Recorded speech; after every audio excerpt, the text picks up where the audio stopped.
పంట దేవుడికి ఇస్తాడు.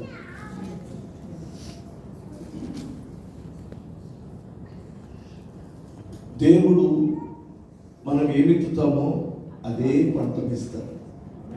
విత్తవలసినటువంటి దాన్ని మనం విత్తేటప్పుడే ఆలోచించుకోవాలి. పంట కోసేటప్పుడు అయి బాబోయ్ నేను విద్యనేది ఆదిత్య బాగుండేది అని పంటప్పుడు పశ్చాత్తాపడితే వీలుంటుంది.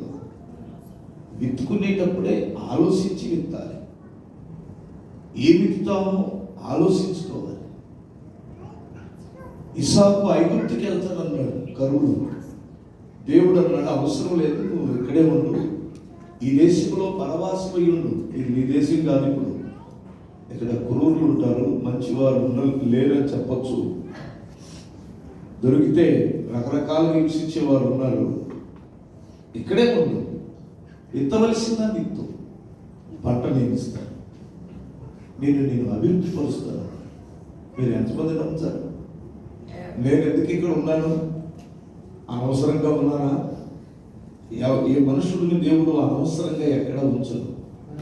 ఆయనకి నీ పట్ల ఉద్దేశం ఉంది, ఒక ఉన్నతమైన తలంపులు ఉన్నాయి. యోసేపు ఐగుప్తుకి వెళ్ళాడు అంటే ఉద్దేశంతో పంపబడ్డాడు. అతను నువ్వు ఇక్కడికి వచ్చావు అంటే ఏదో ఒక ఉద్దేశం ఉంది ప్రభువుకి. కానీ ఇక్కడ పిచ్చి విత్తనాలు ఎత్తుకోకూడదు.